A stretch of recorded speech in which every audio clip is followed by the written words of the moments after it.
Halo sahabat pajak, pada video part 4 ini saya akan memberitahu cara memasukkan daftar penyusutan dan amortisasi fiskal. Mau itu secara manual atau secara impor ya teman-teman.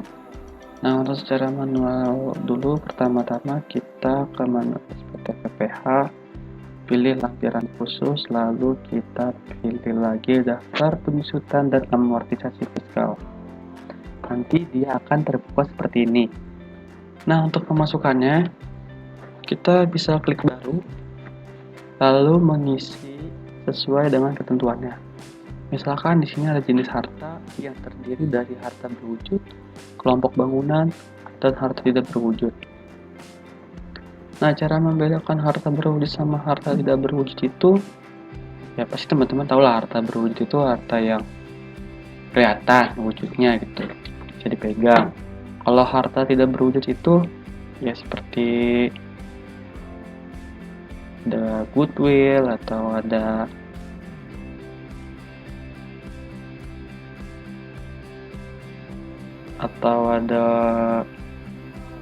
kompensasi,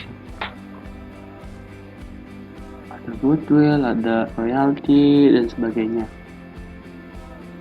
Nah, lalu di sini ada kelompok bangunan juga di nomor 2. Nah, untuk membedakan harta berwujud dengan kelompok bangunan itu juga gampang aja teman-teman. Kelompok harta berwujud itu harta-harta yang tidak ada kaitannya dengan bangunan.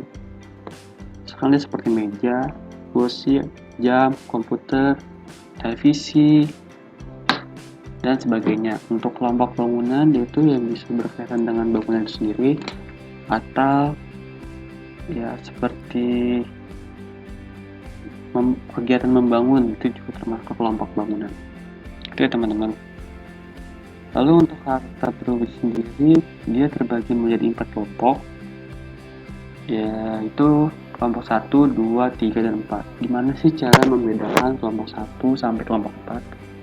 Nah, cara membedakannya, kalian harus lihat ke PMK nomor 96 tahun 2009.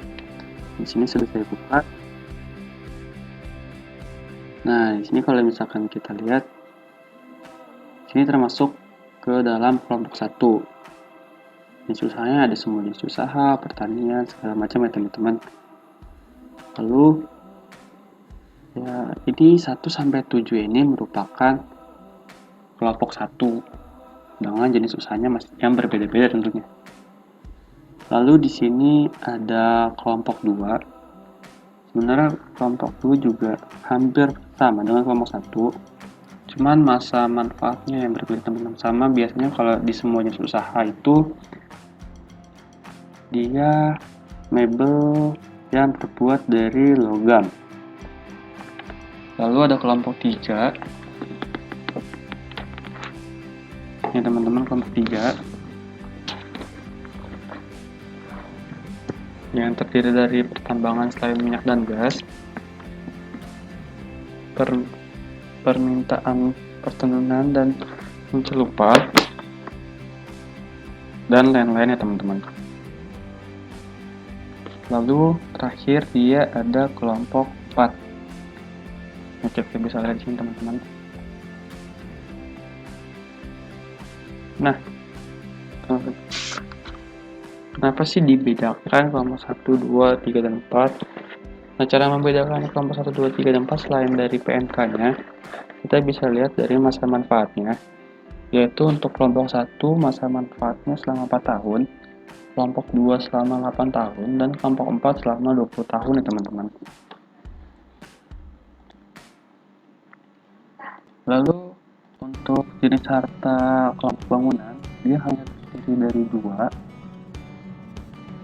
kelompok harta, ada permanen dan tidak permanen. Untuk kelompok permanen itu dia seperti yang bangunan tetap ya teman-teman, misalkan kayak gedung atau apapun yang bersifatnya permanen. Kalau misalkan yang tidak permanen itu misalkan ruko juga salah satu termasuk bangunan tidak permanen. Itu ya teman-teman. Nah, lalu yang di kelompok 3 itu ada harta tidak berwujud. juga terdiri dari kelompok 1, 2, 3, 4, dan kelompok lain-lain, teman-teman. Nah, untuk pengisiannya, misalkan saya di sini punya data. Ini teman-teman, saya punya data. Ini data sudah dirapikan. Dan kita lihat dulu dari data yang belum dirapikan, misalkan dia building 1. Berarti dia salah satu kelompok bangunan, lalu dia itu kalau kita lihat termasuk jenis bangunan yang permanen. Di sini ditulis soalnya bangunan permanen. Permanen, lalu jenis usahanya jenis usaha. Nama hartanya karena dia building, kita pilih bangunan. Oke teman-teman, untuk nama harta jika tidak ada yang tidak pikiran ini, teman-teman bisa klik yang titik 3 di sini. Begitu juga untuk jenis usaha. Nah, di sini kan untuk semua jenis usaha, kalau misalkan kayak kita lihat di PMK nomor 96 tadi. Ini teman-teman, jenis usahanya ini untuk semua jenis usaha, lalu ada pertanian dan perkebunan. Ini kayak lebih dikelompokkan lagi. Cuman kan kalau yang saya gunakan itu semua jenis usaha. Nah, untuk di SPT sendiri kan dia tidak ada, hanya untuk semua jenis usaha. Teman-teman bisa tambahkan sendiri dengan klik titik 3 di sini. Lalu bulan dan tahun perolehannya kita lihat juga di Excel, teman-teman. Bulan perolehan dia bulan 3 tahun 2014 ya.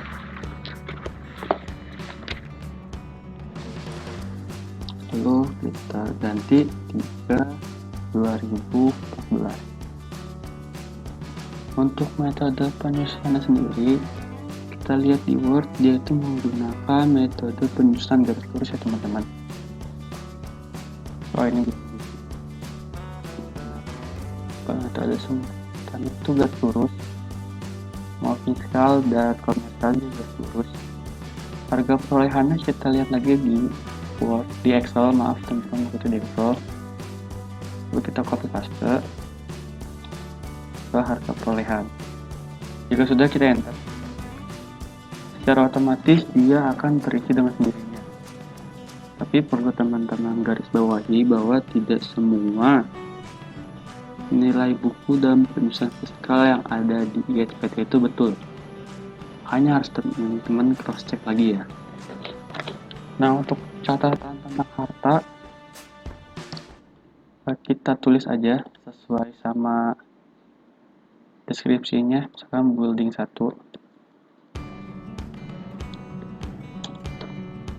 Teman-teman, jika sudah simpan.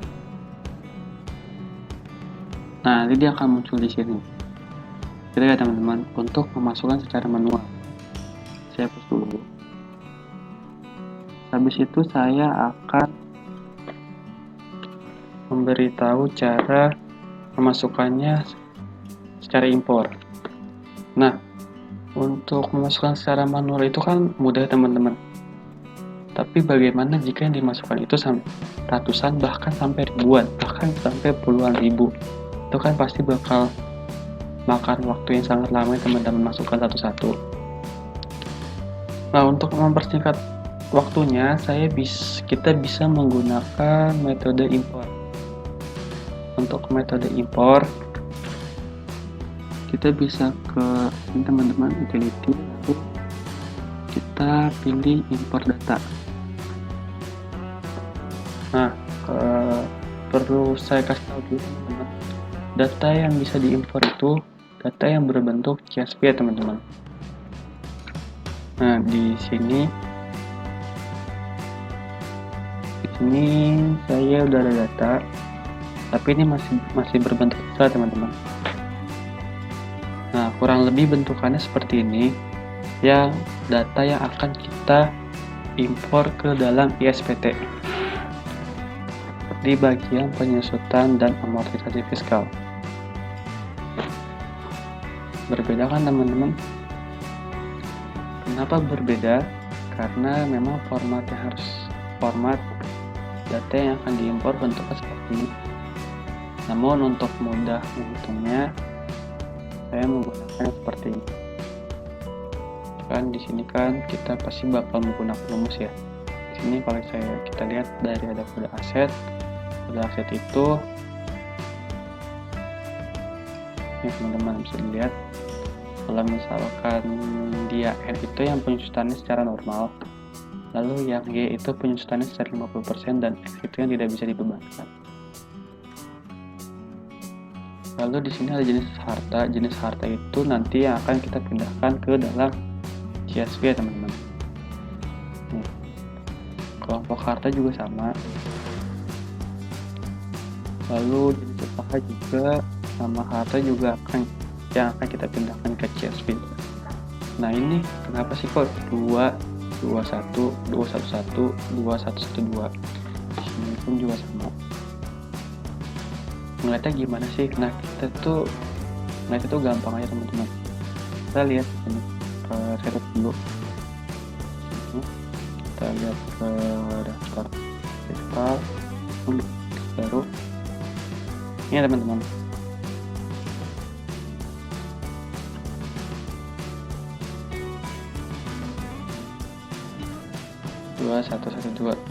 Itu kan dia jenis bangunan atau building ya teman-teman. Ini kita lihat dulu.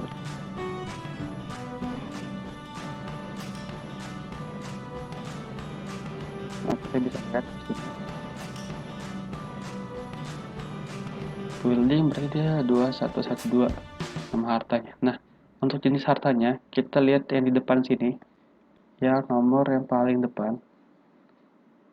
Lalu kelompok hartanya itu kita tambahkan angka yang di belakang 1 di 21. Untuk jenis hasil usahanya kita tambahkan angka yang di belakang lagi jadi 211. Lalu untuk nama hartanya kita tambahkan lagi angka yang di belakang jadi 2112. Gitu ya teman-teman.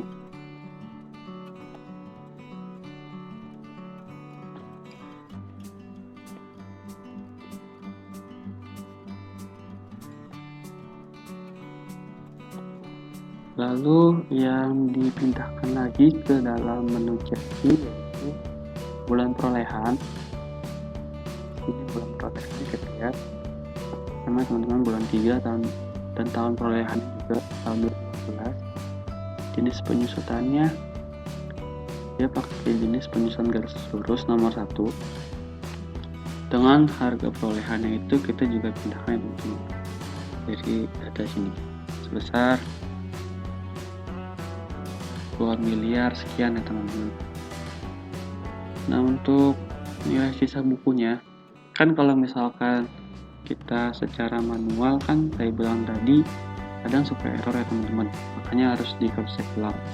Nah di Excel yang saya rapikan ini itu menghitung juga data nilai sisa buku. Nah untuk mempermudahnya, nah ini ya teman-teman nilai sisa bukunya sebesar 1 miliar. Lalu dipindahkan ke menu CSV berikutnya, penyusutan fiskal pada tahun ini, yaitu penyusutan fiskal pada tahun 2018. Ini ya teman-teman. Lalu terakhir yang kita masukkan lagi di dalam CSV yaitu keterangan nama harta. Lalu oh ya teman-teman, ini pertama-tama kita harus buat di Excel dulu ya teman, sebelum kita pindahkan ke CSV. Jika sudah cara memindahkan ke CSV-nya, kita bisa cek as, lalu ke pilih folder yang kita inginkan, lalu sini kita pilih CSV. Nah, tapi di sini saya sudah ada menu CSV-nya teman-teman, jadi nggak perlu saya cek lagi. Tekan saja. Saya tutup. Nah, kurang lebih seperti itu ya teman-teman untuk memindahkan data ke CSV. Lalu untuk mengimpornya kita ke menu utility, lalu import data ya teman-teman. Kemudian kita pilih yang penyusutan dan amortisasi fiskal badan. Nah, karena menurut soal karena menurut wordnya di sini dia per 31 Desember 2018, tahun pajaknya kita ganti ke tahun 2018. Lalu kita search CSV yang sudah kita simpan tadi. Lalu kita buka, kemudian kita klik view data. Jumlah data yang diimpor ada 194. Kemudian kita klik OK. Kita view data lagi untuk melihat semua data yang akan kita impor. Kita tunggu aja teman-teman.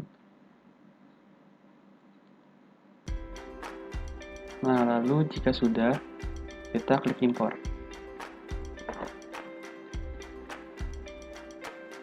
Nah teman-teman, proses impor selesai, tidak ada data yang gagal diimpor. Kalau misalkan teman-teman ada data yang gagal diimpor, teman-teman harus memperbaikinya di Excel teman-teman, lalu di save as lagi ke CSV, baru diimpor kembali. Tidak bisa teman-teman benarkan di CSV lalu diimpor, itu nggak bakal bisa. Oke teman-teman, kalau sudah kita klik OK, lalu kita tutup aja. Kemudian kita buka lampiran khusus, terus buka daftar penyusutan dan amortisasi fiskal. Ya teman-teman, sudah masuk semua datanya. Lalu kemudian kita buka rekonsiliasi fiskal. Ya ini teman-teman. Lalu kita copy paste bagian komersial yang penyusutan, kita masukkan ke sini ya teman-teman. Lakukan hal yang sama ke amortisasinya juga.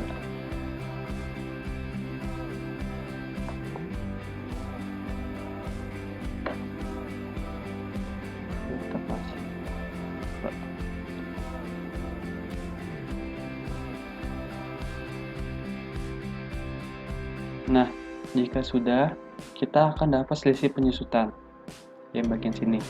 Lalu kita masukkan ke dalam rekonsiliasi fiskal. Untuk penyusutan, kita taruh di koreksi negatif ya teman-teman. Sedangkan untuk selisih amortisasi, kita masukkan ke dalam koreksi positif. Lalu kemudian jika sudah, kita tutup, kita buka lampiran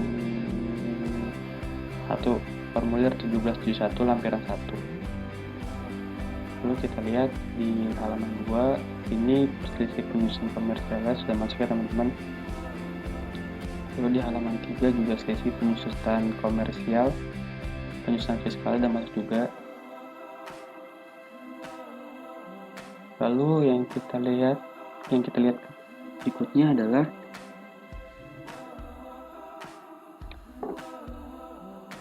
ini teman-teman, laba netonya itu kita kurangi dulu. Laba neto dikurangi dengan dividen dari Thailand.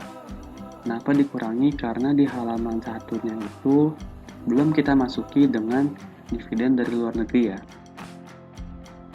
Nah, jika sudah dimasuki, maka laba neto komersialnya akan sebesar 8.347.864.101 rupiah. Nah, kurang lebih seperti itu teman-teman. Untuk memasukkan data penyusutan dan amortisasi secara manual dan secara impor. Jangan lupa like dan subscribe ya teman-teman, biar channel ini terus berkembang. Teman-teman.